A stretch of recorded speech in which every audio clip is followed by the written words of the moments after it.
Maplewood was a town often overlooked by travelers, a quiet place where everyone knew one another's name and children played outside until the sun went down.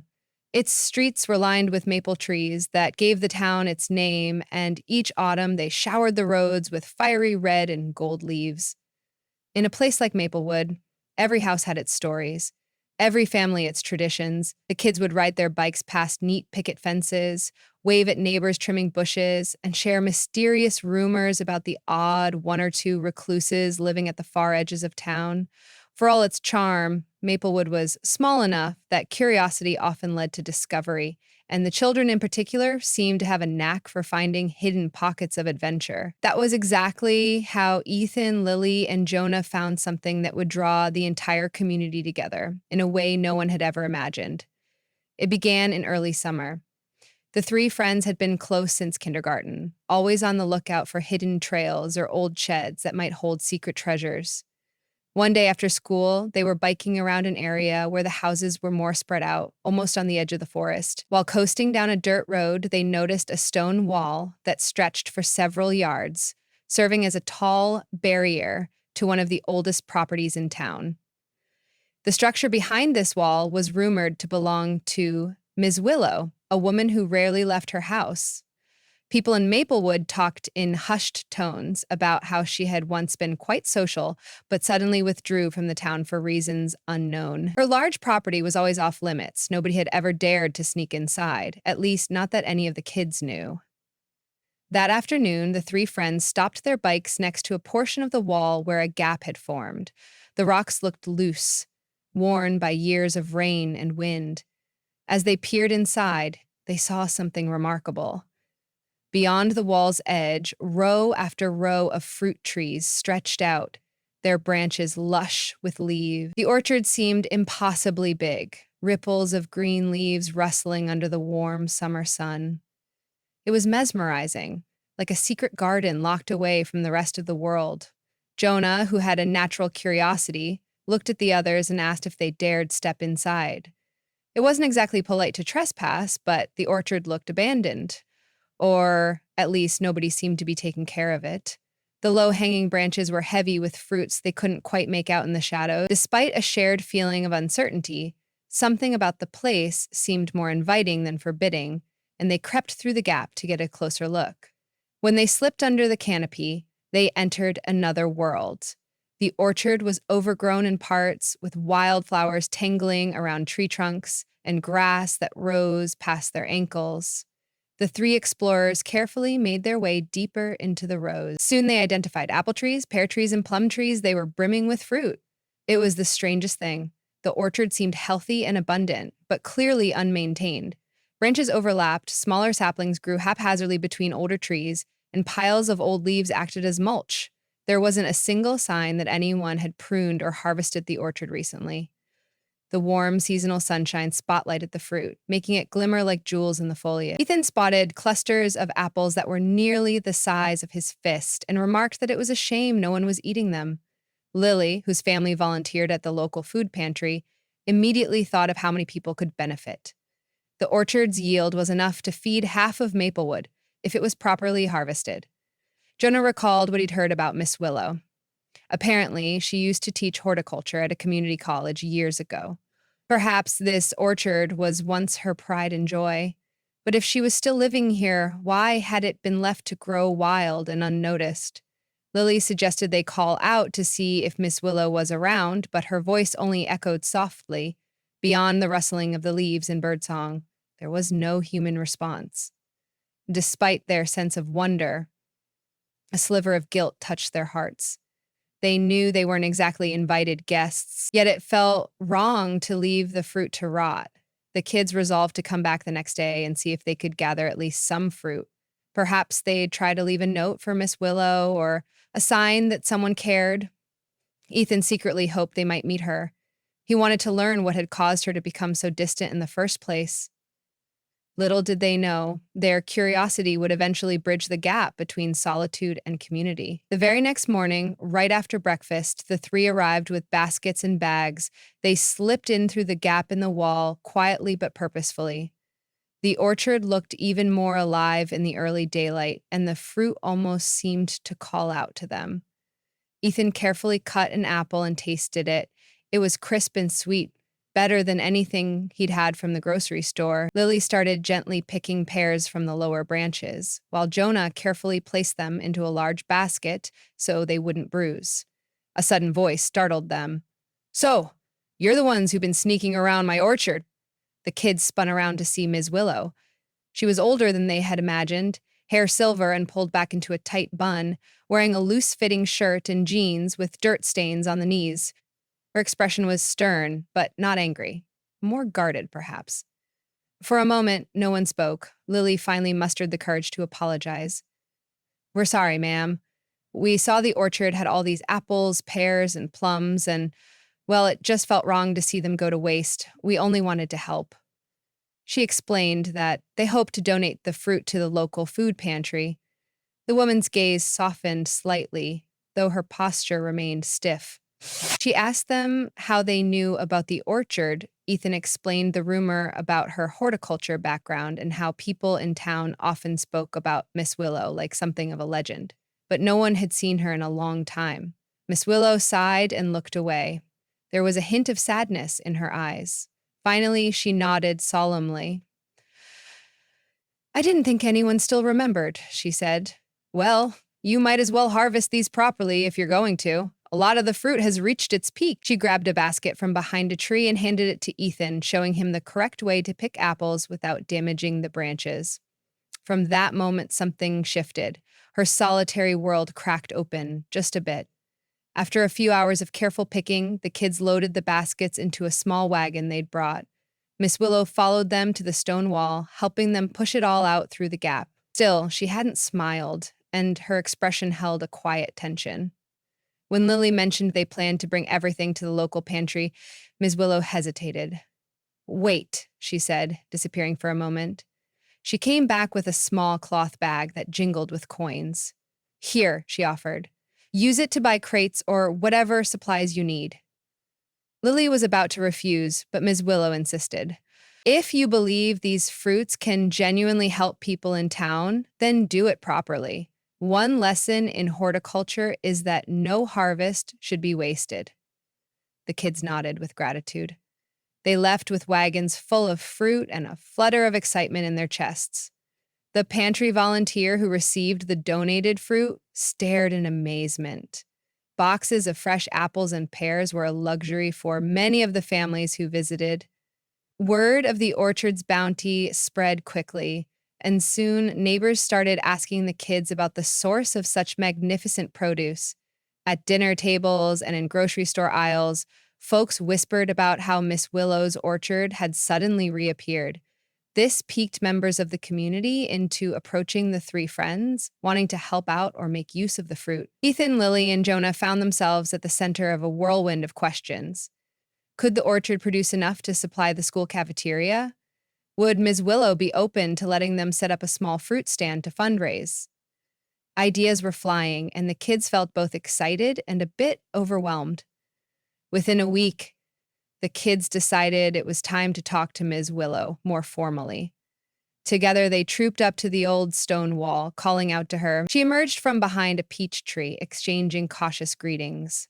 Lily explained the buzz around town and all the interest in the orchard. She also revealed that her mother, who worked part-time at the community center, thought it would be wonderful to host a harvest day, inviting families to come pick fruit and purchase some seafood projects, with proceeds going to a children's literacy program. Miss Willow looked conflicted. She glanced at the orchard that had once been her prized sanctuary. "I'm not used to all that activity," she admitted. "It's been many years since people have roamed freely here." The kids sensed her reluctance. None of them wanted to push her past her comfort zone. Yet they also saw how much good could come from sharing the orchard with the town. After a quiet moment, Jonah said gently, "Ma'am, if I may ask, why did you stop harvesting? Everyone says you used to love it." She averted her eyes, took a deep breath, and then, in a voice tight with old grief, she revealed that her late husband had planted many of these trees with her decades ago.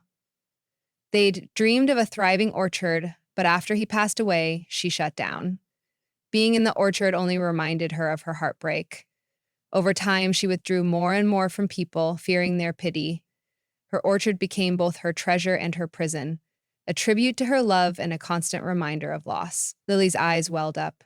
"I'm sorry," she whispered. "I can't imagine how painful that must have been." Miss Willow nodded, as if appreciative of the empathy, and then seemed to force herself to straighten her shoulders. "But maybe it's time," she said quietly, as if gathering resolve. This orchard was meant to feed others, to bring people joy. He would have wanted that. With that admission, it was decided there would be a harvest day. The kids promised to handle the details, ensuring that the event would honor Ms. Willow's wishes rather than overrun her space. Word spread faster than dandelion seeds in spring.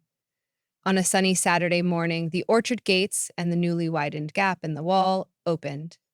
Parents, children, and local volunteers arrived with baskets, crates, and carts. Some even brought ladders to reach the higher branches, and Ms. Willow stood under an old oak that bordered the orchard, observing with a mix of apprehension and humility. To her surprise, everyone who arrived respected her property. No one trampled the wildflowers or tore branches from the trees.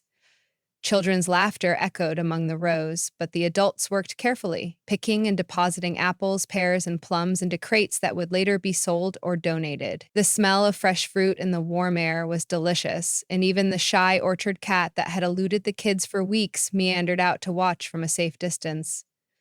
By noon, the orchard was bustling. A few families set up picnic blankets in a clearing beneath the trees, sharing sandwiches and fruit pies. The local high school band performed a couple of cheerful tunes, adding to the festive atmosphere. At a small table near the entrance, Lily and her mother organized sign-ups for those who wanted to take fruit home. Another table sold jars of homemade jam and apple butter contributed by neighbors, with proceeds going to the children's literacy program. Meanwhile, Ms. Willow was approached by an older gentleman miller from across town who thanked her for sharing the orchard. "I remember your husband," he said quietly, touching her elbow kindly, "who was a good man. This orchard was always something he spoke about with pride." Miss Willow inhaled deeply, scanning the orchard with moist eyes. "Thank you for coming," she replied, her voice close to a whisper. "I think, no, I know he'd be happy to see this." As the day went on, crates piled high with fresh fruit, volunteers from the community center loaded them onto trucks destined for the food pantry, a nearby retirement home, and even for the local school cafeteria. At Ms. Willow's request, any leftover fruit would be spread around town for free, with an honesty box for those who wanted to donate to the literacy program. The orchard, once abandoned, was now a lively hub of laughter, music, and generosity. At times, Ms. Willow retreated to the shade of the oak tree, overwhelmed by the closeness of others. But she never fully disappeared.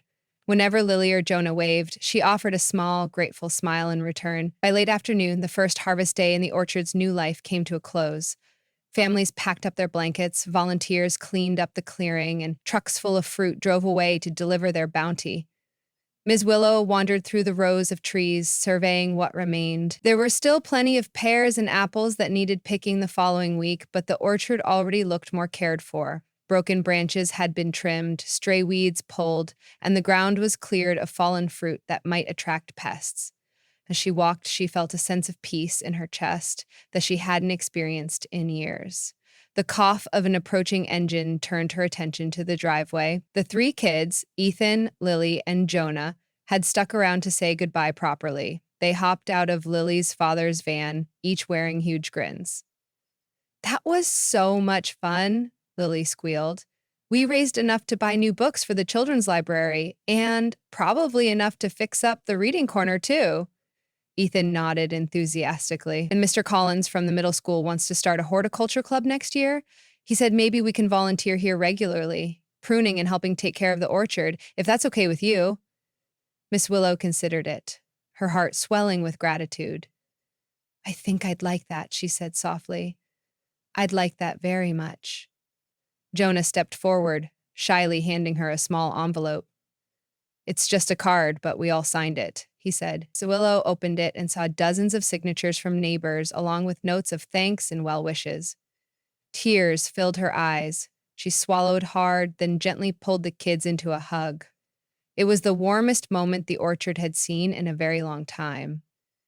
Over the next few weeks, the orchard became a place for ongoing community engagement. Sometimes the kids would come directly after school, textbooks in one hand, baskets in the other. Under Miss Willow's gentle guidance, they learned more about fruit trees than they ever imagined. How to tell if the soil was draining properly, what certain leaf discolorations meant, and the best times to prune each variety.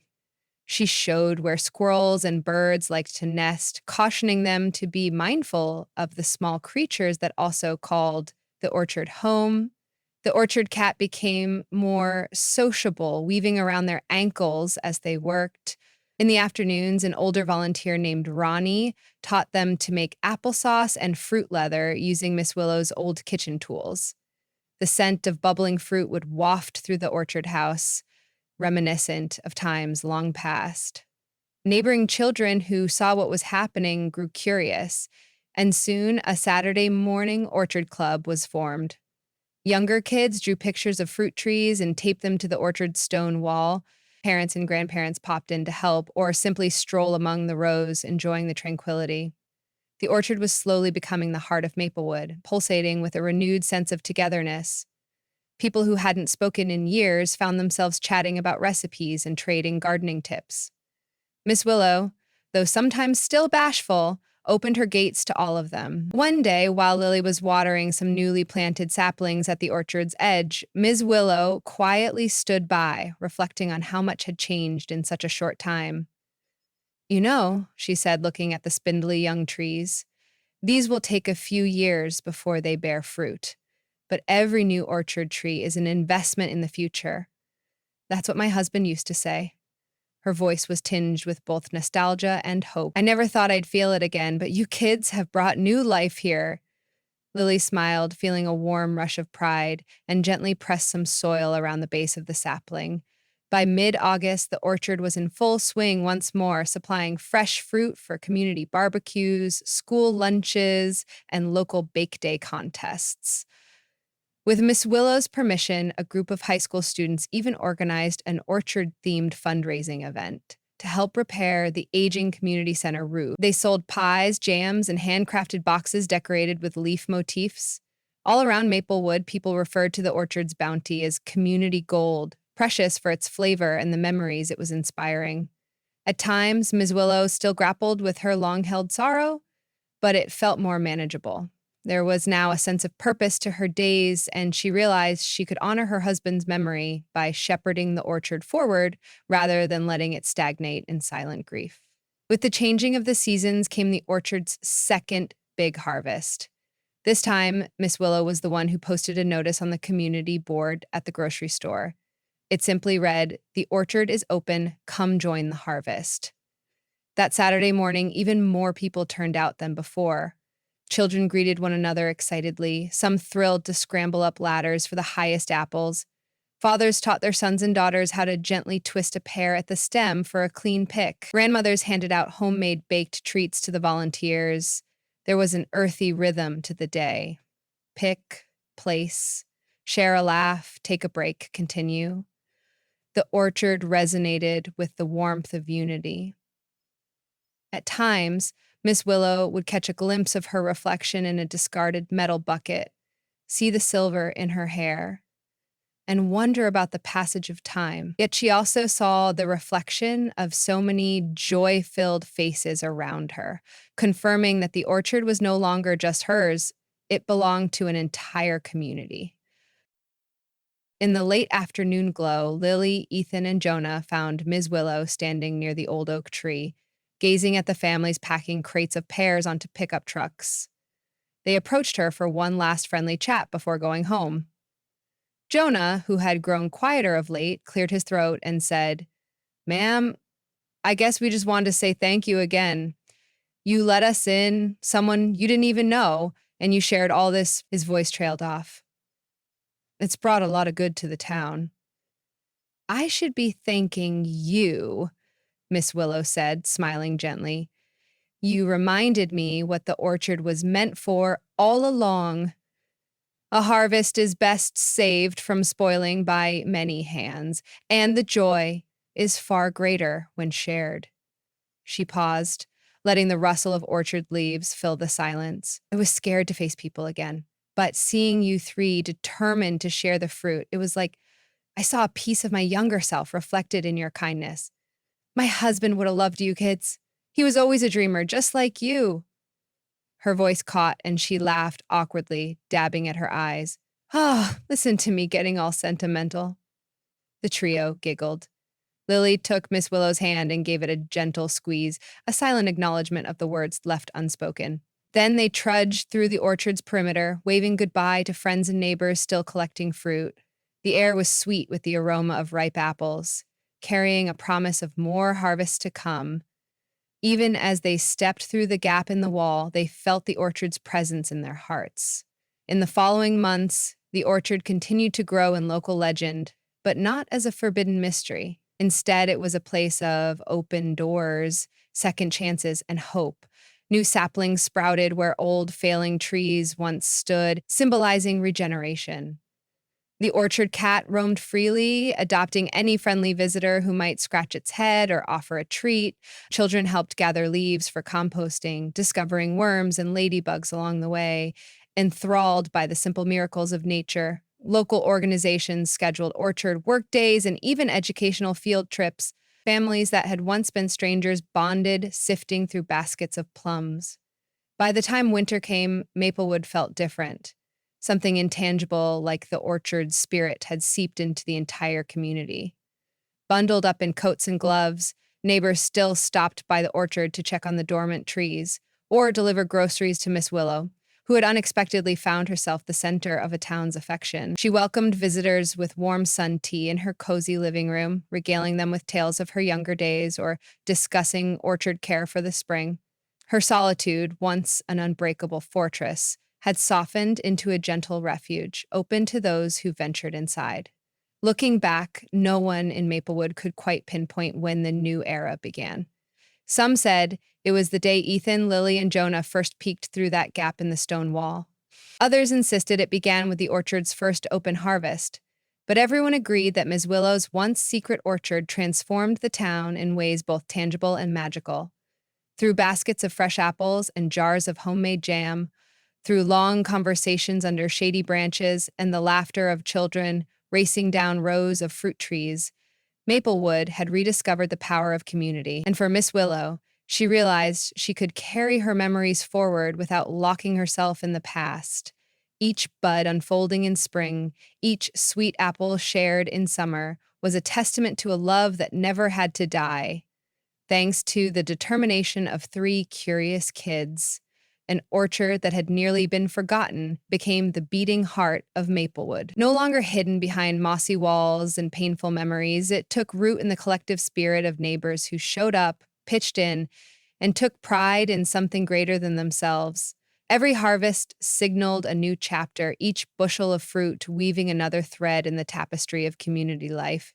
Those kids had turned a stranger's crop into something shining and invaluable, a place where generosity and compassion blossomed right alongside the apples and pears. And for everyone who passed beneath those leafy branches, taking home a piece of the orchard's goodness, it was a reminder that sometimes all it takes to bring light into the darkest corners is a few brave souls willing to peek through a hidden gap and share what they find.